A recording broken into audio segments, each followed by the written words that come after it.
Casi se le menciona como si fueran etruscos al retrato. Aquí tenemos el Patricio de Barberini, en donde él muy dignamente se retrata con sus antepasados, ¿no? Entonces, para ellos no van a ser como los griegos, que van a idealizar la fisonomía, sino al contrario, ellos, si tienen un chipote, es un chipote que se retratan. Aquí ya tenemos para el paleocristiano, recuerden que va a haber un cambio importante en el reajuste de la religión, así que hasta los primeros 300 años después de la era van a realizar este tipo de sarcófagos. Aquí en realidad tenemos el tema religioso, pero ahí están retratados los difuntos, ¿no? También. Es también otra de las relaciones que tenemos con el tema. Sí, bueno. Qué raro, le di hacia arriba y se fue. A ver, vamos a ver. Ahora. Ok, bueno. Ya para la Edad Media vamos a tener conformadas ya las formas de cómo se va a utilizar esta escultura. Recuerden que puede haber escultura donde estén sedentes sentados, yacentes, acostados, y sobre todo hay en México hay mucha de los que están hincados. En este caso es el sepulcro del cardenal Braille, la cual la pueden ver, está en la iglesia de San Domenico en Orvieto. Esta escultura está integrada a la arquitectura, pero además es bastante complicada porque fue realizada por el gran arquitecto y escultor, como dice ahí, Arnolfo Di Cambio, en el año de 1282. El conjunto está organizado en niveles. En lo más alto, una Virgen con el Niño, es una escultura preciosa. Abajo, unos santos y el mismo Braille de rodillas ante uno. En medio de los santos, una cartela con inscripciones, y en el primer nivel del sarcófago, integrado por columnillas de fuste torsionado en forma espiral, encima del cual, sobre el lecho y cojines, se encuentra la escultura yacente. Es interesante como a la altura de su cabeza y pies, un par de acólitos recorre unas cortinillas para poder observar al difunto. Un detalle interesante es haber incluido en los muros del sepulcro instalaciones de mosaico policromado y gran riqueza de formas. Este sepulcro va a ser muestra de más sepulcros que se realizarán en los siguientes por lo menos 200 años. Como ven, es de 1282 y es increíble que se conozca los datos de quién lo realizó, ¿no? Aquí tenemos unos acercamientos, unos fragmentos. Aquí se acerca para que vean la calidad de la escultura, que es muy interesante. Los pliegues, a pesar de que estamos en la Edad Media, ya se está anunciando a través de estas obras artísticas el Renacimiento. Tenemos de otro también, la capilla sepulcro de Leonardo Bruni, también era un religioso. Las tumbas tienen una larga historia de cambios y desarrollo, entre ellas las tumbas parietales. Estas eran las que se incrustaban en los muros, se ponían en unos nichos. Esta fue hecha por Bernardo Rossellini, como dice ahí tenemos también los años, y es una capilla sepulcro del primero, de Bruni, realizada en la iglesia de Santa Cruz de Florencia, la cual es típicamente renacentista.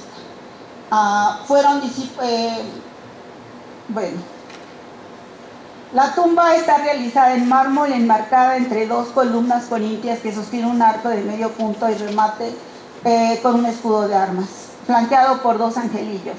El personaje está sobre un lecho y a su vez está sobre una cartela. En el luneto se representa a la Virgen y el Niño. La tumba combina escultura y relieves de ornamentos, inscripciones y seres. Su estructura es principalmente arquitectónica. Organizada a niveles, la escultura se subordina a ella. Bueno, este es el sepulcro de los condestables de Castilla. Se encuentra en una magnífica capilla. Ahí tenemos otras vistas, pero esta creo que se ve un poquito más cerca. Que tanto la llaman una catedral porque se encuentra dentro de una catedral. Se encuentra en Burgos y está dedicada a la purificación de María. Se hizo quizá entre 1482 y 1492 por Simón de Colonia.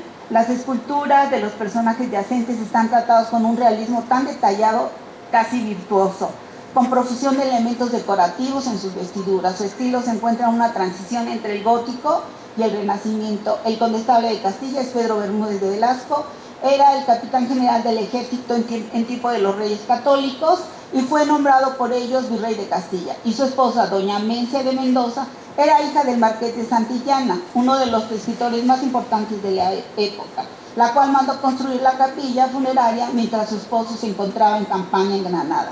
Don Pedro sostiene la empuñadura de su espada con las manos sobre el pecho y Mencia sostiene un pesado rosario, también sobre el pecho. Destacan sus rostros idealizados, esculpidos varios años después de su muerte. El escultor al cual es atribuida la obra es Felipe Vigarni. Vamos a ver un acercamiento porque hay cosas. Le doy y se va el otro, ¿verdad? Ven el rosario, la espada. Y aquí miren, quiero que vean, muchas de estas esculturas lo hacen, aquí tiene su perrito, el condestable, ¿sí? Están pues muy idealizados, la textura que resulta parece cera y bueno, es una obra muy importante. Aquí lo interesante también es que seguramente con todo el oro y la plata que llegaba de América, ellos podían realizarse este tipo de sepulcros.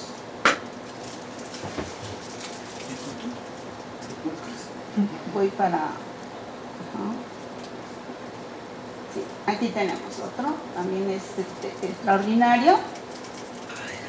Este es el de Juan II e Isabel de Portugal. Fueron los padres, ellos, de Isabel la Católica, la cual encargó al gran escultor Gil de Siloe la construcción del sepulcro, que se finalizó en 1493. El material fue alabastro y el estilo gótico. Se encuentra en el presbiterio de la iglesia La Cartuja de Miraflores, a 3 kilómetros de la ciudad de Burgos. Tiene planta ortogonal con puntas de estrella. Esto logrado por la superposición de un cuadrado y un rombo. Mide unos 60 centímetros de altura, por lo que casi nadie la puede ver. Tiene que algunos ponerse en el altar para poder alcanzar a ver el conjunto. En las puntas menores de la estrella, alrededor de los monarcas, en las puntas menores de la estrella están esculpidas figuras alusivas a la resurrección, las virtudes de Juan, y en las esquinas mayores los 4 evangelistas sentados, todo idealizado con un alarde de exquisita ejecución y un dominio de la técnica. El soporte de la estrella es un zócalo en el cual vive un profuso mundo de santos, animales, motivos arquitectónicos, resaltando los motivos vegetales entrelazados como finos encajes. Vamos a... Aquí la tenemos, por eso dicen que es una catedral dentro de una catedral, porque es realmente fastuosa la capilla en donde se encuentran. Sí, aquí tenemos un acercamiento, igual no sé si podemos ver por aquí, pero hay animalitos, los apóstoles, en fin, es una, vean ustedes, este tallado en alabastro es extraordinario.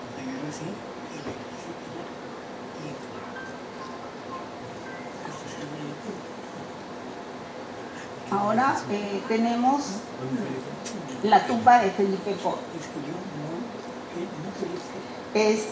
Esta es una es en Francia, en Borgoña. En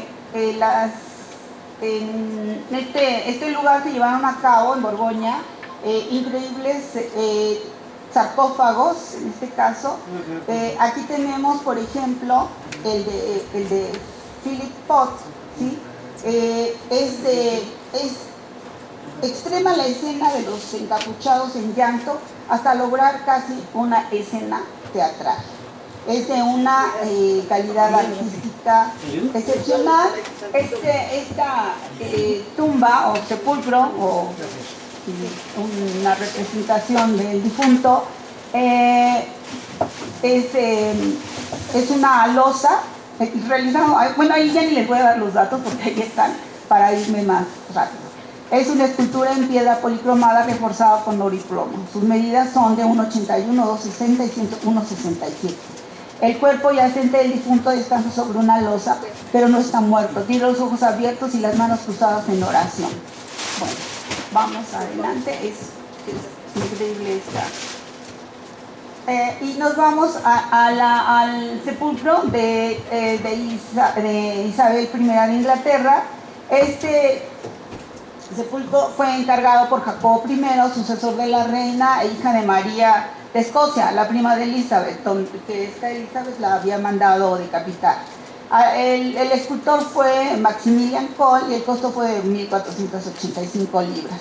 La soberana fallece en 1603 y estuvo en algunos lugares, digamos, depositada, hasta que en 1606 fue puesta en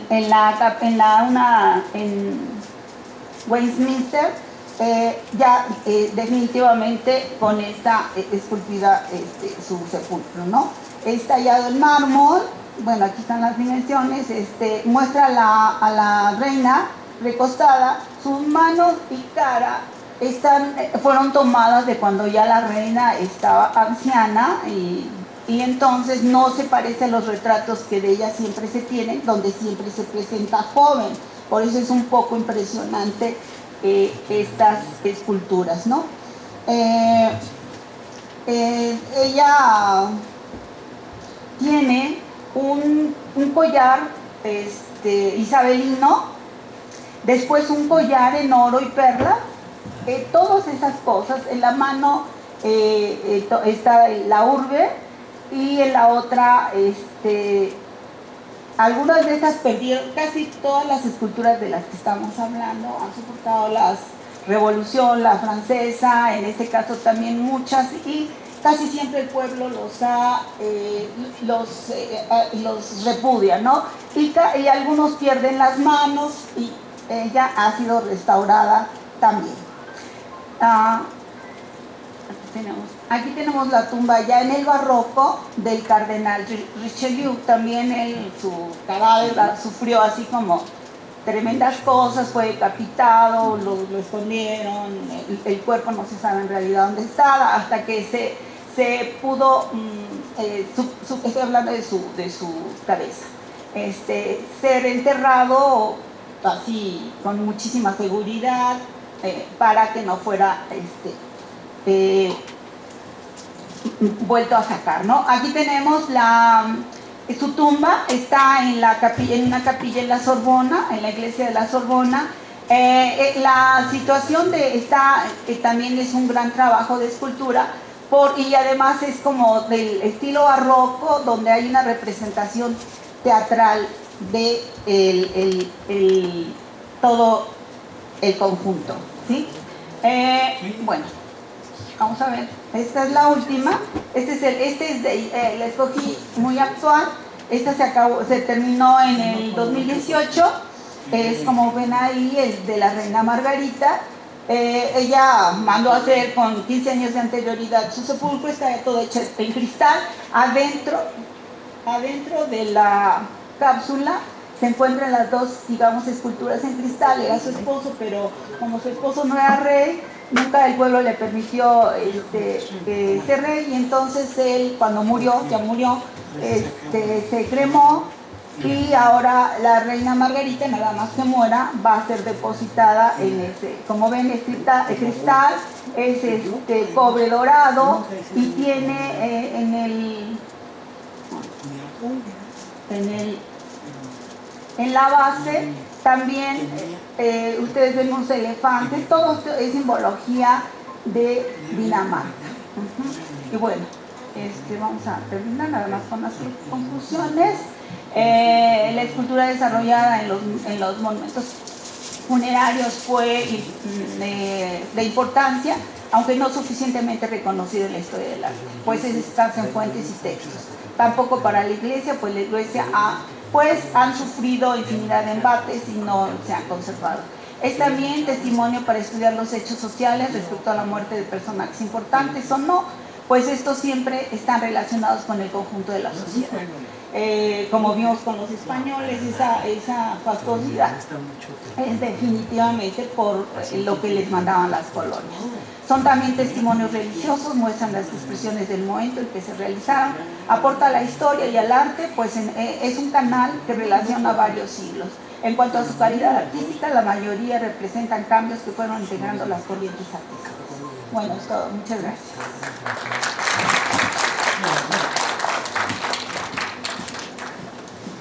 Muchas gracias, Aurora. Sí, muchas gracias. Ahora, para continuar con la mesa, invito a Francisco Javier Vieira Galán, que nos va a presentar su ponencia Las letras sobre una tumba, epitafios del siglo, supongo que dice 19 porque tengo un número de más aquí agregado, y 20 en cementerios de la Ciudad de México. Francisco es estudiante de la licenciatura en Ciencias Políticas y Administración de la Facultad de Ciencias Políticas de la UNAM. Así que bueno, los dejo con el autor. Muchas gracias. Buenas tardes a todos. Es un verdadero gusto estar con ustedes. Le quiero agradecer especialmente a la doctora Ethel Herrera que me haya invitado a este coloquio y no la veo por aquí. Esta doctora hermosa, la quiero mucho. ¿Cómo está? Muchísimas gracias. Si ustedes, se dijo que era estudiante de la UNAM, pero me presento, también soy editor de la revista Siempre, también soy el titular del seminario sobre vida y obra de Alfonso Reyes en la Capilla Alfonsina del Instituto Nacional de Bellas Artes, por lo que en resumidas cuentas soy un hombre de letras, alguien enfocado a la literatura. Y como tal, lo que yo propongo hacer en esta ponencia, que no traje ninguna presentación y si me da tiempo les contaré por qué, es realizar un análisis con un enfoque literario y simbólico de los epitafios en un margen temporal en la Ciudad de México. Pero antes que nada me gustaría comenzar diciéndoles que un epitafio, en una definición muy personal, es una expresión sentimental, emotiva, de que la familia, digamos, ofrenda a las personas fallecidas, que inscribe en su tumba como una manera, al igual que creo yo generalmente los monumentos funerarios, de evocar la memoria de esa persona de una manera especial, ¿no? De guardar su recuerdo de una manera particular. En ese sentido, puede ser que este tipo de expresiones sean las más emotivas, las más entrañables, las más personalizadas, las más inéditas que la familia ofrece en memoria de un difunto. Es muy difícil encontrarse epitafios repetidos.